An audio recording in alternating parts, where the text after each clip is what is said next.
Audio Jungle. کل 10 محرم ہے، امام حسین رضی اللہ عنہ کی شہادت ہوئی تھی کربلا کے میدان میں، اور جو انہوں نے وہاں شہادت دی تھی ان کی پوری زندگی پر اگر غور کریں تو 2 باتیں سمجھ میں آتی ہیں۔ ایک تو کہ وہ کربلا کے میدان میں ان کی شہادت ہوئی، وہ کیوں کربلا گئے تھے؟ تو پہلی چیز یہ کہ وہاں گناہ ہو رہے تھے، برائیاں ہو رہی تھیں، اس کو ختم کرنے اور مٹانے کے لیے گئے تھے، اور انہوں نے ان کے سامنے سر نہیں جھکایا اور ان سے کوئی کمپرومائز نہیں کیا، یہاں تک کہ انہوں نے اور ان کے 72 ساتھیوں نے اب جام شہادت پی لیا۔ اس کی کو یاد کرنے کے لیے، ان کی شہادت کو اور ان کی قربانی کو یاد کرنے کے لیے یہ 10 محرم میں ان کو یاد کیا جاتا ہے، ان کی قربانیوں کو یاد کیا جاتا ہے۔ ان کی زندگی سے 2 سبق ہمیں ملتے ہیں۔ کربلا کے میدان میں ان کو پیاسا رکھا گیا 3 دن، اس پیاس کو یاد کرتے ہوئے انہوں نے صبر کیا۔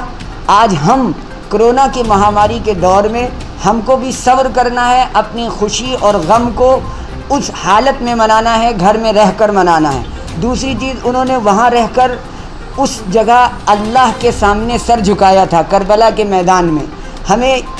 اللہ کے سامنے سر جھکا کر اس کرونا کال میں، کرونا کی مہاماری کو ختم کے لیے ہمیں اپنے گھروں میں اللہ کو یاد کرنا ہے اور اس کے لیے دعا کرنا ہے کہ پورے دیش سے اور پوری دنیا سے اس مہاماری کو ختم کرے اللہ، کیونکہ اب اللہ کے علاوہ کوئی راستہ نظر نہیں آتا ہے، کیونکہ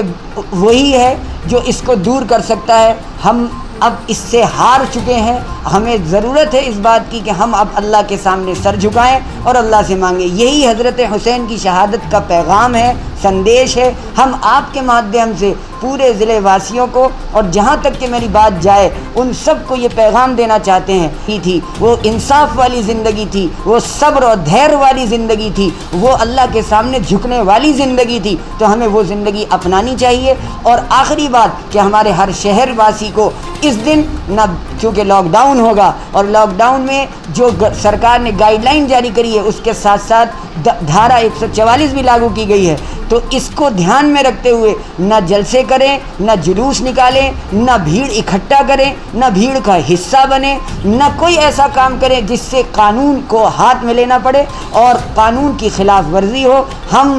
اس دیش کے وہ ناگرک ہیں جو ایک اچھے شہری بننے کا ثبوت دیں گے ایسے موقعوں پر، اس لیے ہم آپ کے مادھیم سے یہ پیغام پوری عوام کو دینا چاہتے ہیں اور امید کرتے ہیں کہ ہماری عوام نے اب تک ہمارے ہر سندیش کو مانا ہے اور یہ کل یہ بھی مانیں گی، اور ہمیں امید ہے کہ ہمارے پرشاسن نے جس طرح کی ویوستھائیں کی، جس طرح کا آپسی کوآرڈینیشن اپنایا ہے، اسی کے ساتھ ہمارا یہ بھی کل کا دن بھی شانتی سے، امن سے، آپسی سدبھاؤ کے ساتھ گزرے گا۔